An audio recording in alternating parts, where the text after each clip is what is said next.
President-elect Donald Trump and President Joe Biden are both insisting that they're the reason for the Gaza ceasefire agreement. Biden gave a press conference this week where he shared his thoughts on who deserved credit. Let's watch. Many peacemakers helped make this deal happen, including an extraordinary team of American diplomats who have worked nonstop for months to get this done. Secretary Blinken led the effort. Secretary Jake Sullivan, National Security Advisor Jake Sullivan, Bill Burns, John Feiner, Brett McGurk, Amos Hochstein, and the Vice President worked relentlessly as we work to deliver this deal. I'd also note this deal was developed and negotiated under my administration, but its terms will be implemented, for the most part, by the next administration. Trump, on the other hand, had a different perspective on the matter. He wrote on Truth Social, "This epic ceasefire agreement could have only happened as a result of our historic victory in November, as it signaled to the entire world that my administration would seek peace and negotiate deals to ensure the safety of all Americans and our allies. I am thrilled American and Israeli hostages will be returning home to be reunited with their families and loved ones." Even Biden's State Department spokesperson Matthew Miller gave Trump credit this week. Here he is. When it comes to the involvement of President-elect Trump's team, it has been absolutely critical in getting this deal over the line. Obviously, those are promises we cannot make on behalf of the United States for any longer than the next 5 days. And so it's critical that all of the parties to the agreement and the other mediators see that when the United States is in the room making commitments, those are lasting commitments that extend beyond this administration into the next one. But White House Press Secretary Karine Jean-Pierre sang a different tune, raising eyebrows with her comments about Matthew Miller. Karine, we're sort of dancing around who gets to take credit for this deal. No one's dancing around here. Our colleague at the State Department briefed our colleagues that President Trump was critical in getting this deal over the line. Do you not agree with that statement? I mean, look, I'm not going to speak to a random person. I don't know who this person is. I'm not going to.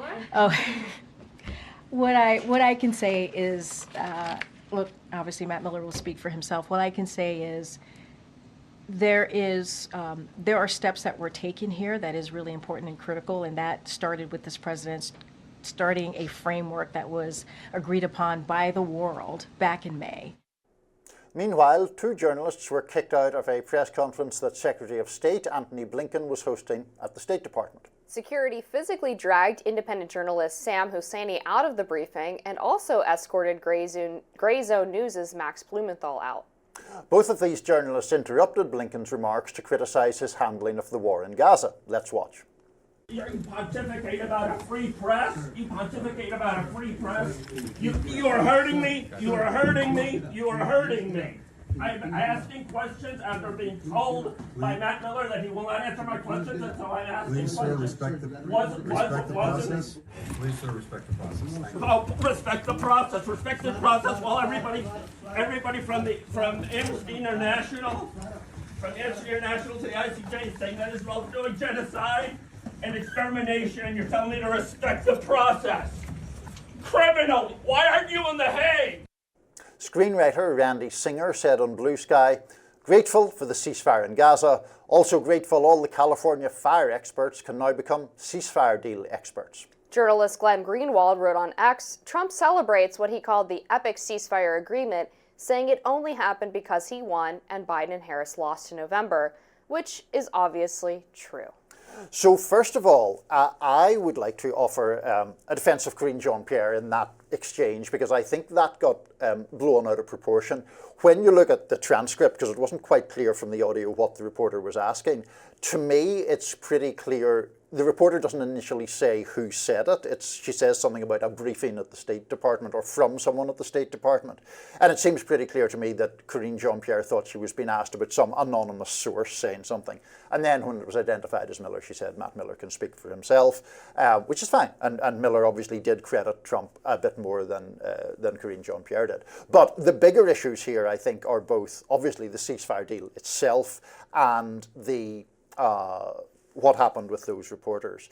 We were talking off camera a little bit about the reporters. I think we both have mixed feelings in some ways about it, but do you want to go first? Sure, absolutely. I'll start with the Karine Jean-Pierre thing. I think that she did mishear. I mean, she did ultimately address that it was Matt Miller, but I guess she probably should have mentioned that because it became such a weird moment.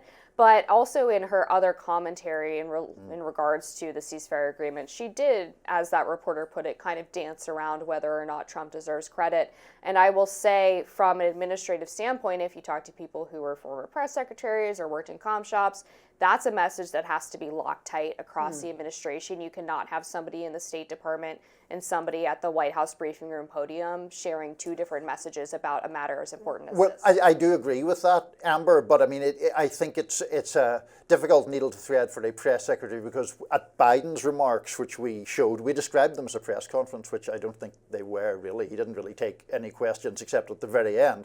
But at the very end, he was asked something to the effect of, do you or Trump deserve credit for this? And he said, is that a joke? Having previously said that the Trump team and his own team spoke as one team or with one voice or something. So to the extent that the message is a bit conflicted, I think that is emanating more from Biden than from his Yeah, that's an spokespeople. interesting point, and it does speak to this broader tension, perhaps, between the State Department and the White House, because according to reports from Jackie Heinrich, Karine Jean-Pierre did not want to share the podium with John Kirby on her final day in the briefing room, even though there was this sort of historic ceasefire agreement that came down. I have had, anyway, I won't grumble. Well, let's just move on to more. Okay, fair enough. Yeah. So anyway, let's get into these journalists being pulled out of the State Department.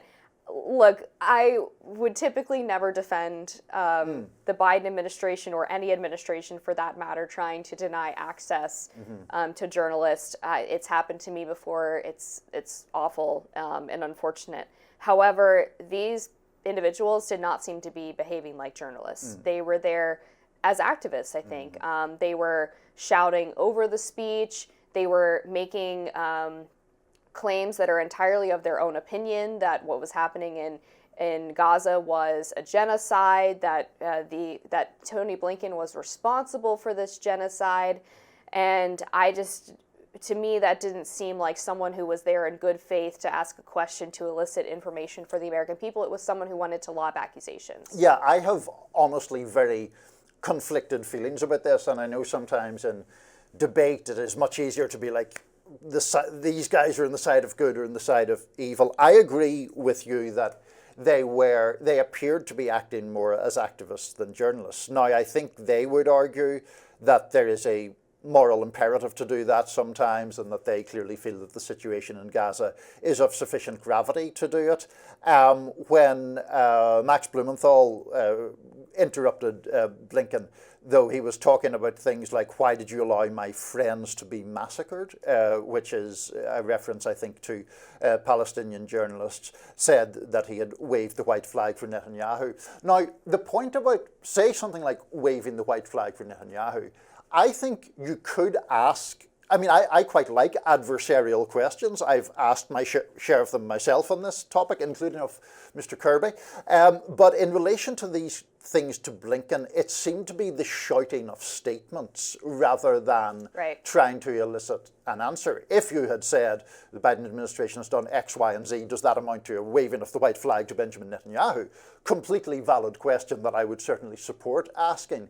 Cutting in to start screaming at someone doesn't seem to me really to be journalistic activity. It seems, as you point out, to be activist activity. Yeah, it's akin to shouting down a speaker on a college campus. Right. And you're right, there's a way to frame adversarial questions that separates it from your own personal opinion and is supported by facts and evidence. And that's something that, we have to do all the time when we're crafting how we want to approach an issue in any administration.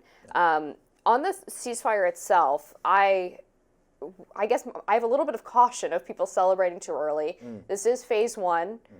There's 2 more phases after that, which will take place over a period of about 90 days.